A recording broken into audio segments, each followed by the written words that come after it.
Hi, Don. Hello, Alan. Welcome to the studio. It's awesome to be here. Very excited. Thanks for coming. You brought a really cool painting today. Oh, thank you very much. This piece is pretty much a newer kind of direction in the sense that I'm getting larger.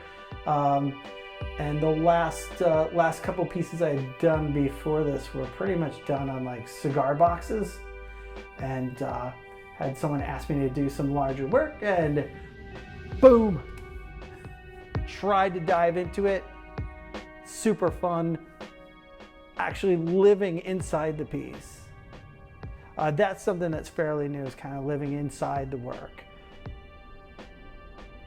What does that mean, living inside? I kind of know, but tell me more about that. It's a cool idea. Long time ago, I went to a Clifford Still show and I saw his work. Wasn't really all that impressed with the photos till I went to the show. When I walked into the show, there was like a piece, I believe it was called Glacier. I don't completely remember. Anyway, walked into the room that it was in, and it must have been a 2-story painting by, I don't know, 50 feet, and I was blown away with how big it was. It was all blue, and it walked into the piece, and when I walked up to the piece to see the brush strokes, that's when I realized, oh my God, I'm actually inside the piece. I'm in here. How did this happen? And that's what I mean. You have the 360 of a painting around you, and you become inside it. And if it started to look deeper into brush strokes, the way the colors were put down and things like that, that was when I started to actually disappear into the work. So it's when a piece is in your head.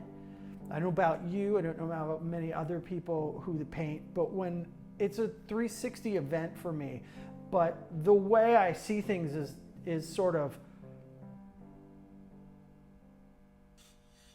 two-dimensional. So I've tried to do environments before, and they don't come out, I think, when I make pieces like these are almost like stop signs or billboards that are more explanatory for what I want the audience to feel, and I mean almost the individual who's looking at the piece. It's not about me. It's about putting these things, these shapes and colors, into some place that gets to see it itself. It's the best way I can explain it. You stare at water or you stare at clouds, and they become what you label them as.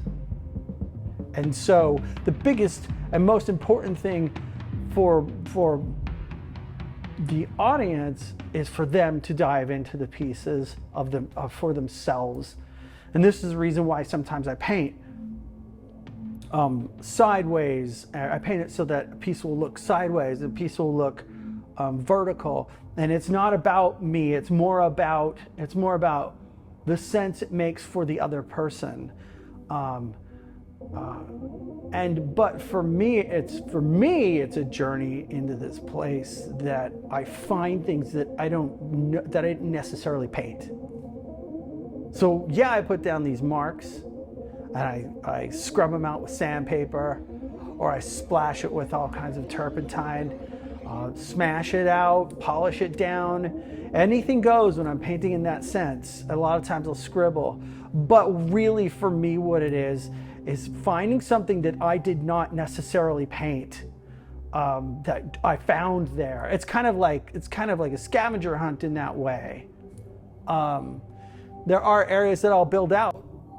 For example, on this part, I remember this line here, but then the next thing I came back much later. I was working over there and beating the snot out of that part of the wood panel. But this was still there. And then I started putting in the eyes and the face. I must have painted over this area about 6 times, 8 times, and sanded it out, because I don't trust the illustration I put down. Then half of it just sort of comes out, and sometimes it comes out illustrative, but for me it needs to have some sort of like magic of being created without me creating it. What does that mean? Well, at the risk of sounding too romantic about it, it's what I think that's what the artist's job was supposed to do. That sort of shaman sort of thing, where you're channeling something that you didn't have any.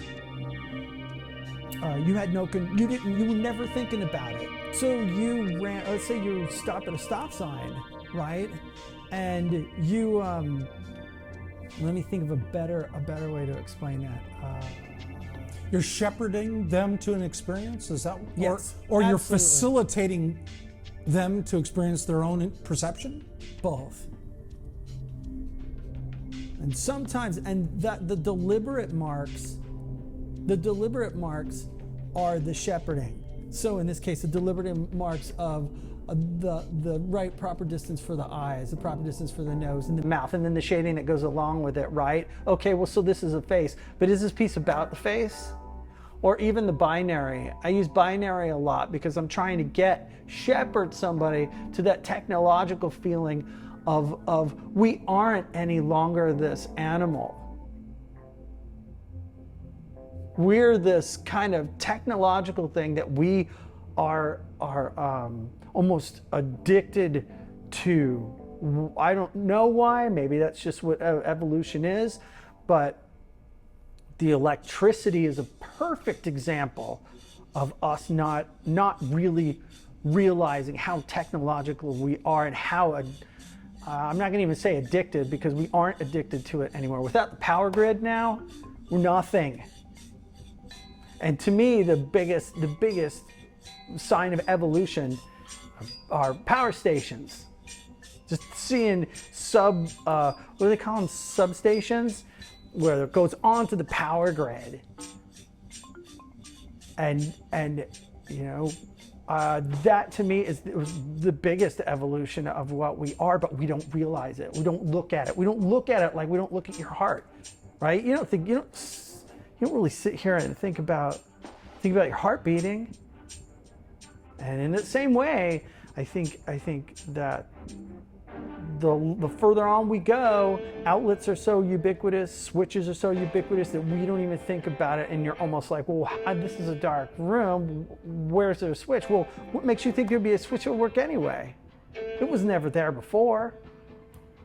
Meaning earlier on in history, because of the power grid, that kind of thing. So these things I'm saying too are coming out of me without a string of logicalness, and I just think either maybe I'm just really lazy and haven't put them together, or I say them the way I do so that you'll find out what it means to you as what I'm saying, because I never wanted to dictate what my pieces were about. Never looking for an explanation unless I felt it needed it. And then if I felt I needed it, I would have put it in. That's a nice way to put it. I love the imagination that's involved in your work, this transparent bubble that this figure's in, and the dimensions that's sort of fractalized into these different worlds, and the physicality. There's like a cool face over here, and a hand, and the way this orange black line kind of cuts into the thing. It's just a magical piece. Oh, thank you very much. Thank you. Most of this is about, they say, is mainly about what are we looking at? What is all this? It's not definitions, because definitions are words. There are things that we had to put definitions about so we could get on with the world. For example, I do different things. Like there is a whole, if you see that at the far point, that telephone pole, which goes all the way, the landscape goes all the way across. And at one point, you can see the landscape turns into an electrical cord that's an electrical extension going off in the future. I do know one thing, that it seems that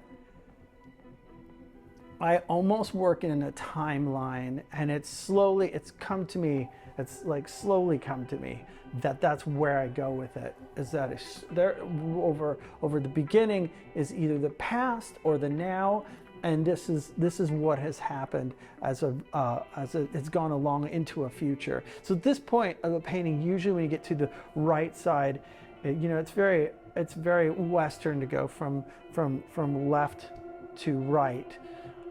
And so anyway, I see these more like these larger pieces right now as going towards a future.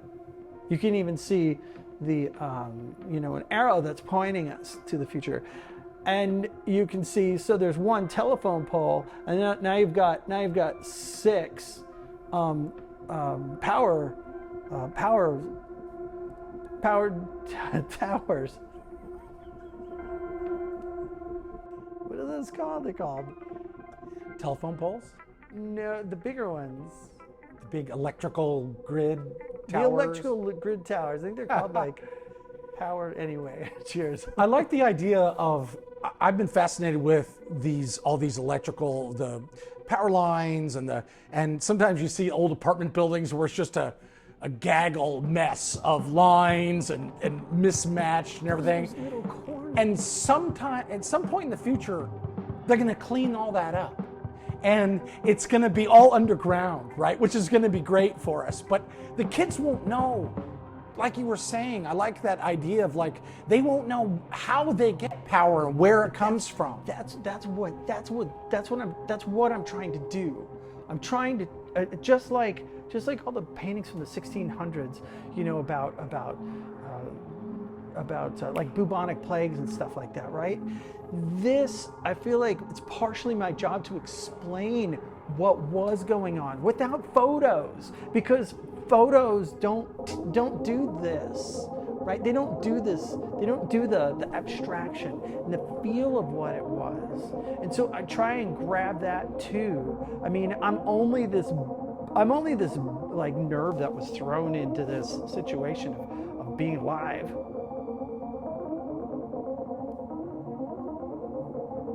So I try to take that and show what's here, or show what's being a raw nerve, if you will, as to what's going on, so that when those power lines go underground and some Dyson sphere is built for the sun, they're gonna go, well, how the fuck did we get here? And it's like, well, this is what it was like when I was here. This was my interpretation of what it was like when I was here. And yeah, there was sports and Formula One race cars and seals playing Nintendo, but I didn't see much. Even though I saw some of it, it's in here. So you're like a timeline witness.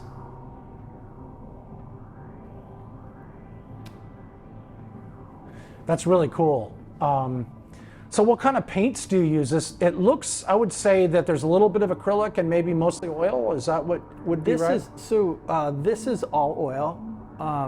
And I had come from acrylic. I began in oils, painted in oils for about 20 years, and felt like, I found all the stuff I could find about oils. So let's try something else. So I went to acrylics and realized, oh my God, this is such a different world. Holy crap. So I spent 5 years working in acrylic, but one day I smelt turpentine in my studio. And it was like, You're coming home. time to leave acrylics. It's not that acrylics are a bad thing, because to me, acrylics are like a Formula One. They really are very dialed in paints, and I respect people who are able to use acrylics, because I couldn't quite connect with it. But I smelled that turpentine and I was like, I'm only going to be alive for, I don't know, maybe 10, 20 years. I need to get as much of this as I can. And I need to go back. I don't need to go back, but I need to go back to oils, because I really miss the just the fluidity of oils. So anyway, this is painted pretty much with Old Holland Mussini, the Schminke oils, Williamsburg, and really that's pretty much it. And some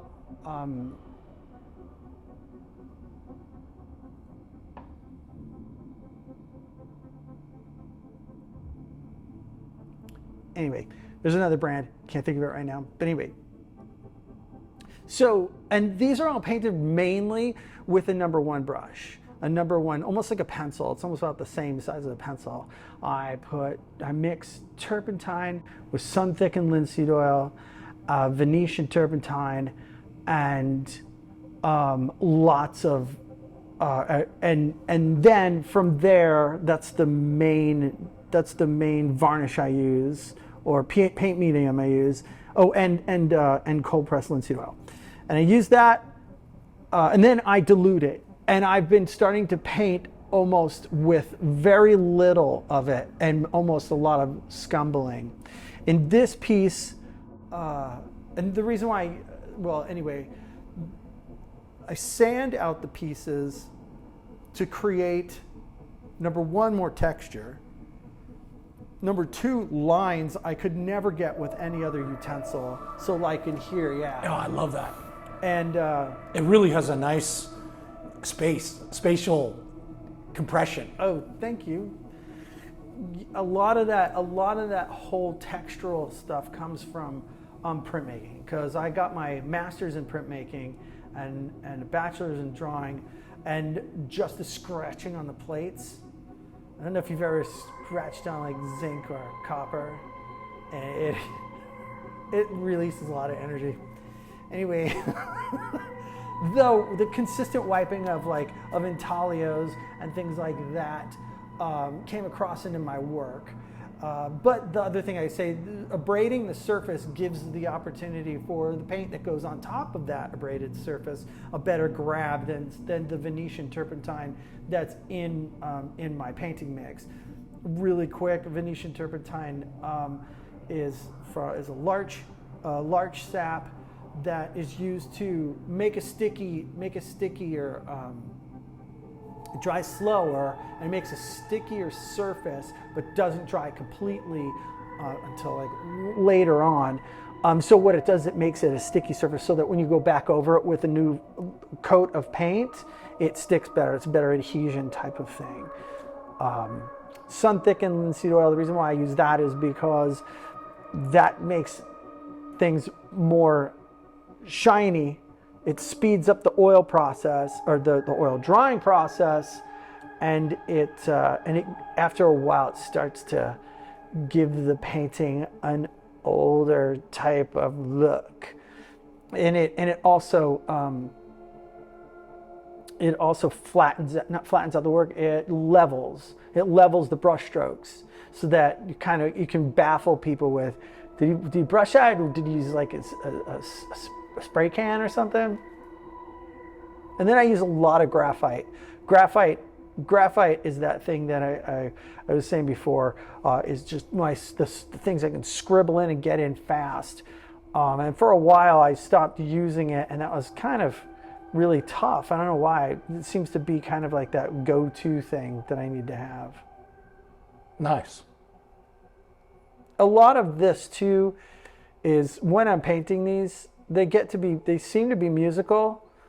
but I don't really, I listen more to like 60 cycle hums when I'm painting, or things that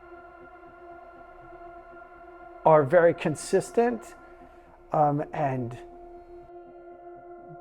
well, it's kind of like listening to your refrigerator running. And there's these really little subtle things that go on, but they translate for me to shapes, colors mostly. And a lot of these pieces also have that kind of slight scientific, or not scientific, but sci-fi, kind of knocked out by sci-fi. But not, you know, you're crazy, like 2001, the stuff that's like very quiet and very, what was the Inception, I think it was. That was another one that was very spacious sort of movies. But the shapes are what really get me about sci-fi. I love that. That's so cool. Well, it's evident, and these circular shapes and these references to technology, and I think you've really. I love how it's very abstracted, but it's also figurative. That's always for me, that there's a kind of a intellectual line there, and you sort of just smash right through that line and don't care like where that line is. Sometimes I'm like, I'm gonna do a figurative piece, or I'm gonna do an abstract piece, or a non-rep piece, and that's something really, I'm smacking up against it, but you just drive a tank right through that idea and say like, no, they're all good. That's the unconscious part. That's a very mature, I think that's a very enlightened approach that you have. Oh, thank you. Yeah, that's that part I was telling you that I'm looking for the painting to paint itself. And when I say, it's really important to me, when I tell people there are areas of this painting I have no idea how I painted. I have no idea when I painted them. I only saw them come up, and I was like, okay, well, let's start to accentuate it a little bit. I don't know what it's going to do, but this is the reason why pieces take so long. There's probably about 12 paintings under this. But I want people to see what I painted. You can see it through here. I left this whole time sequence up here of all these outlets, and this whole area was full of outlets. And they slowly started to come up, but I could never picture this painting. This painting isn't mine. It's not mine. And that's where I say it gets confusing for people, because it isn't mine. It's like water saying that I'm the one who made this wave. No, you didn't. The current made the wave. And just like that, I really believe that we're actually forces of nature. And that's kind of what I'm trying to get at, is that I didn't make this. I don't know why. I don't know why I made this. I can't sit here and say, I would have fidgeted and gone crazy if I did make this. But I also couldn't have thought of this either. And so people say, well, what do you mean you didn't make it? And you painted it. And I said, well, okay, if that's the way you need to believe it, yes. I'll say that all I did was sit down and then had some ideas and gone through these ideas. But man, the painting doesn't exist for me when I paint those ideas. All it ends up for me is frustration. This is frustrating, but it's frustrating in a way of, how can I not paint this? It's almost like when you go for a hike and someone says, well, what was the hike like?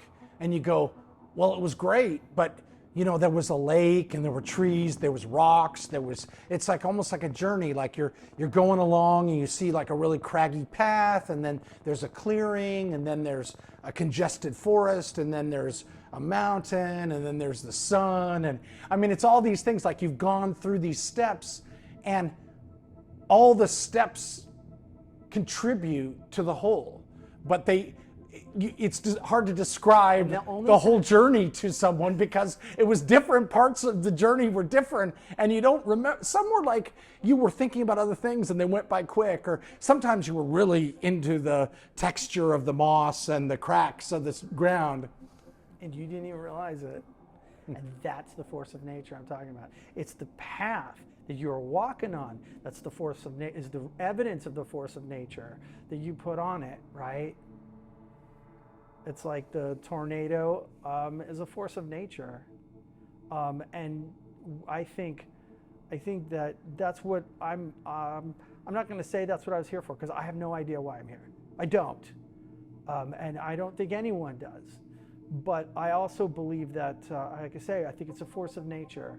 And that's what I feel like I can be the most honest with my work when it comes out and I go, oh my God, I don't remember most of that hike. I know it took all these steps to get there, but you know what? It wasn't until it wasn't until we were halfway through the hike that I realized my foot was hurting. When did it start? I don't know. Well, that's where it lies. That's where I'm trying to say that even this whole circle through here, this I didn't see to the very end until I hit this and I hit this. Did I go, oh my God, there's a bubble there. Look at that.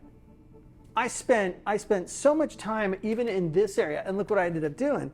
I just painted completely over it, but it's because it started to just come out. Then one of the most key pieces was this line here and this sort of almost arrow rocket, because all of a sudden I saw this too, and I didn't paint that.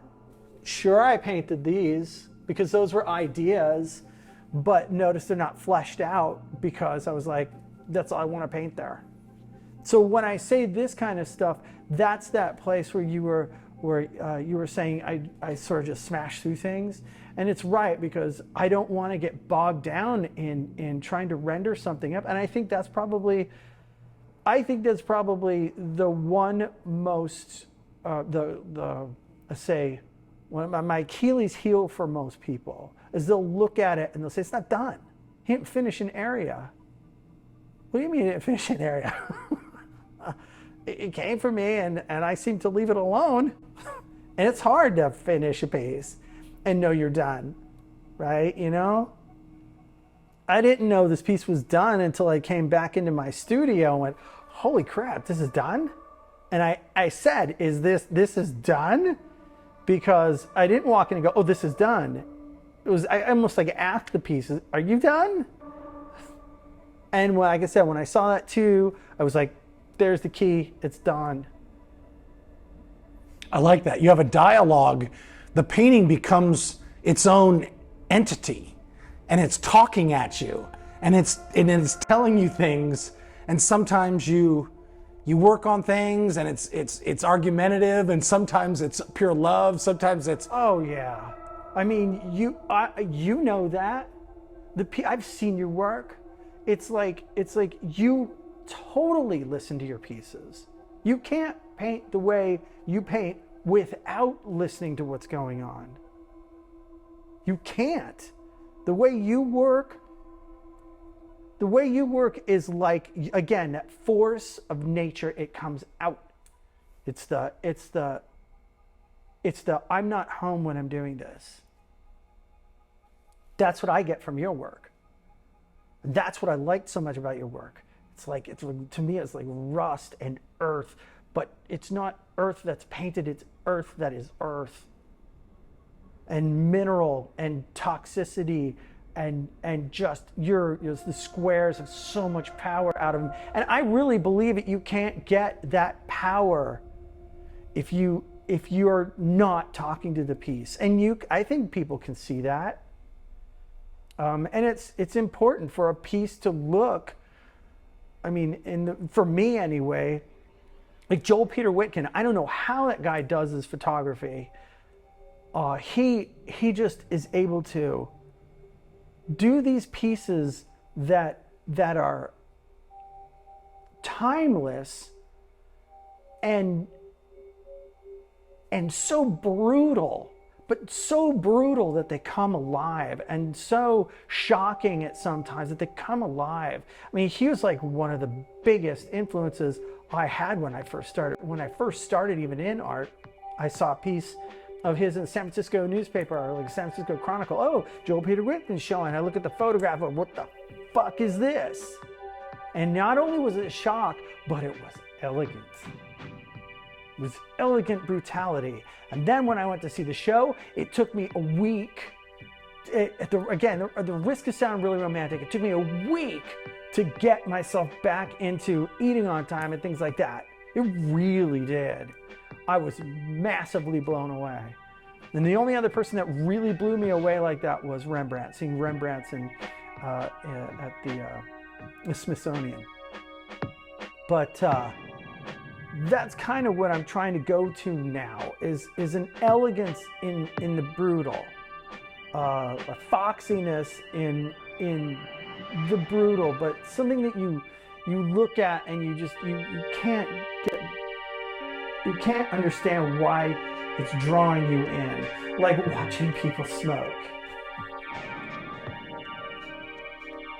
Like watching people smoke outside of a restaurant. You want that fucking cigarette, and the whole thing is they want that cigarette, and that first puff is so just brutally beautiful, because not only are they lusting that fucking cigarette, but they're doing their bodies harm, right? And then the expression on their face, how long they hold it in. It's like almost watching people like passed out, being drunk. Just the process of watching people get really tired and falling asleep. Those are the little corners of humanity that interest me. That's super cool. Like, are you familiar with Diane Arbus? Yeah. Yeah. They're haunting and kind of so human and real. And why do you bring her up? I'm sorry? Well, what is magnetic about her photographs for you? They're so sensual. They're sensual, and they're very odd. And there are people, a lot of times there are people who don't realize they're even though they realize they're being photographed. She has this way of catching, the ego off guard. She catches that moment where there's no one there, and it's the body doing what the body does, not what the mind's telling the body to do. I'm trying, and there's a sensuality to the people she picks too. I mean, and then there's that brutality that she has too. That 70s kind of person sitting on the couch in their curlers and just looking at you, but she knows when to take the picture that the person isn't there. Now, I don't know about her process. I don't know how many pictures she would take, but she always seemed to pick that moment when the person wasn't there, opposed to someone like Whitkin, where he took pictures of the people in their most stoic moments. That's pretty cool too. That's the ego talking, but also saying you are a person. You are a person, and even though everyone tells you that you're different, you are a person. And I know that you know you're a person, and I'm taking the picture when I can see that you know you're a person, because that's what you deserve. That's the respect you deserve from everyone. Even the death masks he did, the wax faces and things, same thing. And Diane Arbus was more about the person not being there, but their physicality being extremely beautiful. So she does it in a different way. I like the way you look at life and your philosophy and your perspective. It's really fascinating. Is there anything else you want to share in our remaining time? I love what you're talking. It's really fun to visit with you, because the way you think and the way your brain works it's almost like part of the real enjoyment that I have about these interviews is I remember who I was again. It's like some of the people, they remind me who I am.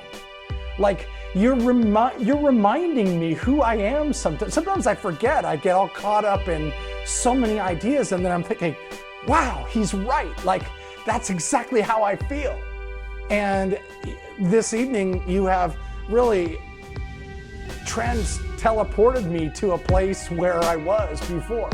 And I really appreciate that. You're welcome. Thank you for giving me the opportunity to do to be here. Like I said before, I really appreciate it. And yeah, give me. You probably painted for, I don't know, 30, 40 years yourself, and you know what it's like. You don't know. I mean, I don't know. Maybe you do. I don't know why I painted. I tell you that first memory was turpentine, and I started, and that was when I was like 15, and the thing that brought me back to oils was turpentine, so I don't know where that leads, but I really appreciate the opportunity to be able to talk to you. Like I said, it's something that's super deep in the body that I've got. That's great. Well, thanks so much for coming. Thank you. It was really a pleasure to have you over. Thank you.